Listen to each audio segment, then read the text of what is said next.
Neața, e ora 12 acum, eu strează de pe la 7, da, văd că arăt foarte bine, nu? Și destul de obosită, m-am culcat târziu azi noapte, n-am prea dormit. În fine, m-am trezit la 7, m-am pregătit, mi-am făcut rutina, am venit la lucru și m-am apucat de treabă.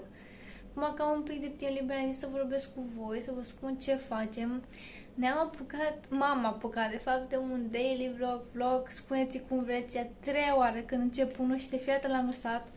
Sper să nu las pe asta, sper să ducem la final. N-am prea avut eu ce să vă arăt, am fost și obosită zilele trecute și de-aia nu am mai filmat. De data asta sper să mă țin de el, am de gând când ajungem acasă, mâine, mâine, sper că mâine, să despachetez bradul, poate facem asta împreună. În orice caz, sunt la lucru, mi-am făcut și eu cafea, am aici cu mine. Și o să stau aici ceva. Am un program așa mai special, să-i spun, o să vorbim la un moment dat, poate și despre asta, nu știu sigur, vedem. Bun, eu vă las acum că v-am pus la curent, mă apuc de lucru și mă uit cu voi un pic mai încolo să vedem ce facem, ce mai vorbim. Nu știu exact când mai încolo, nu știu exact ce mai vorbim, v-am zis, nu știu nici ce facem zilele astea. Oricum, vedem, ne auzim, pentru voi să fie în câteva secunde.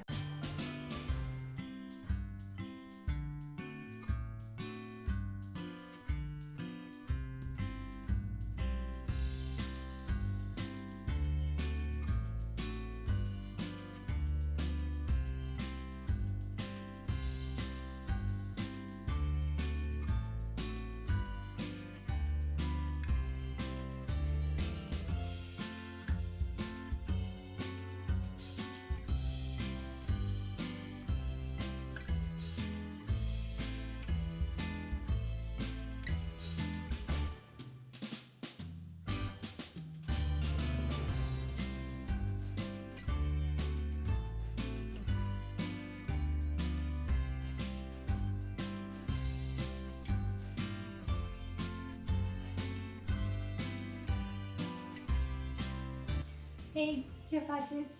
Azi dimineața am ieșit de la lucru, am dormit un pic, eram foarte obosită, am mâncat ceva, am stat pe aici și am zis că e cazul să desfacem bradul și facem asta împreună dacă nu l-am împodobit împreună.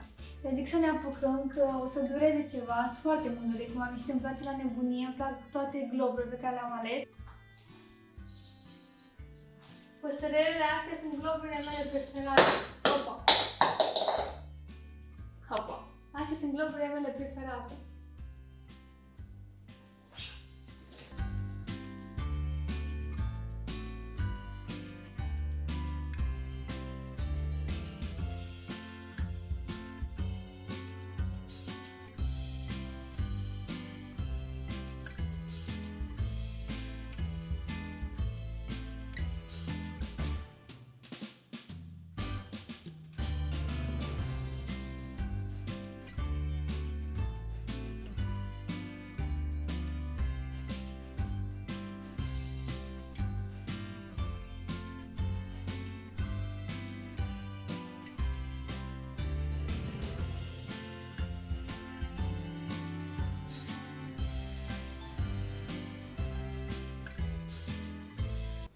E sâmbătă seara acum, n-am mai vorbit ieri cu voi. După ce am strâns bradul, a trebuit să fac curat. Erau un scripici în toată casa și după aia am mai stat pe aici, n-am mai făcut mare lucru. Acum am venit de la cumpărături, am luat niște chestii pentru casă, nu vă mai arăt că n-am luat mare lucru. Am luat ce ne mai lipsea pe acasă și vreau să mă apuc să fac ceva de mâncare, vreau să bag la cuptor niște pulpe, niște cartofi, o să vă arăt cum îi facem asta împreună. Vreau să mă și spăl pe cap în seara asta, ieri trebuia să mă spăl, dar n-am avut niciun chef, sper să am chef în seara asta, că deocamdată nu prea. Am fost și mi-am luat și un balsam de buze de la Carmex, l-am mai avut de la Carmex, dar am avut varianta aceea tip stick, nu știu dacă înțelegeți ce spun. Nu știu cum sunteți voi, dar eu orice aș încerca nu funcționează pentru mine. Am buzele foarte crăpate, probabil că nu beau destulă apă. Nu știu ce să mai fac, nu știu ce să mai încerc, acum o să-l încerc și pe ăsta, poate cu ăsta merge mai bine, o să încerc să beau și mai multă apă, să văd ce fac. De fiecare dată când mă trezesc dimineața am buzele foarte crăpate. Bun, acum că v-am pus la curent cu ce mai facem în seara asta, vă las, ne ducem să facem mâncarea, vă iau și pe voi cu mine să vedem cum ne iasă, nu știu ce era să zic. Am puține emoții, nu că n-am mai făcut mâncarea asta, am mai făcut-o, dar n-am făcut niciodată pe cameră și de-aia am așa un pic emoții. Vă las, mergem la bucătărie, facem mâncare și ne auzim noi un pic mai încolo.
E luni astăzi, n-am mai vorbit până acum cu voi, nici n-am făcut mare lucru astăzi, am gătit un pic și mâine mergem la lucru, am să fac o încheiere pentru clipul ăsta și am zis mai ales să vă arăt ce colet am primit. Am comandat de pe internet o harta României răzuibilă, poți să răzuiești locurile în care ai fost în România, locurile pe care le-ai vizitat, ăsta e conceptul hărții. De-aia am și lungit video ăsta atât cât să-mi vină coletul, astăzi mi-a ajuns colectul și să vi-l arăt și vouă. Vine așa în cutia asta, nici nu am desfăcut, nu știu exact cum arată, am desfăcut numai un pic de aici, am fost curioasă, dar n-am văzut harta în sine.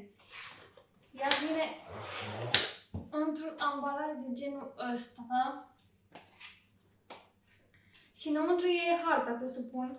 O să o desfacem împreună, să ne uităm la ea. După ce vă arăt harta asta, după ce o și răzuim, o să încheiem și videoclipul ăsta. M-am chinuit un pic. Să scot harta de aici. Bun, am scos și harta. Chiar sunt curioasă cum arată.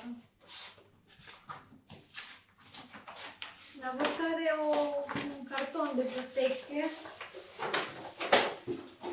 Harta asta vreau să o pun în living undeva pe perete sau o înrămesc. Nu știu dacă se vede. Se vede ceva? Mă gândesc că se vede. Sunt foarte curioasă cum e. Aici poți să răzuiești, are și anumite orașe marcate pe hartă ca să te poți ghida mai bine. Aici în jos văd că sunt obiective turistice pe care tu probabil le-ai vizitat și le răzuiești. Și așa arată și harta asta. O să o strâng un pic, să fac încheierea. După ce fac încheierea și vorbesc cu voi, o să punem pauză, o să întindem harta pe o masă, o să răzuim și o să vă arăt și vouă cum arată.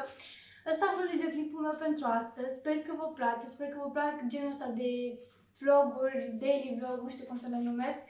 O să facem tot mai multe, o să vă iau cu mine pe unde mergem, o să vă mai arăt ce mai gătești, ce mai facem. Eu vă las acum, închidem camera, întindem harta că sunt foarte curioasă și răzuim. Cam atât pentru astăzi, ne vedem data viitoare. Până atunci apăsați butonul de abonare și dați click pe clopoțel ca să vedeți ce videoclipuri mai postez.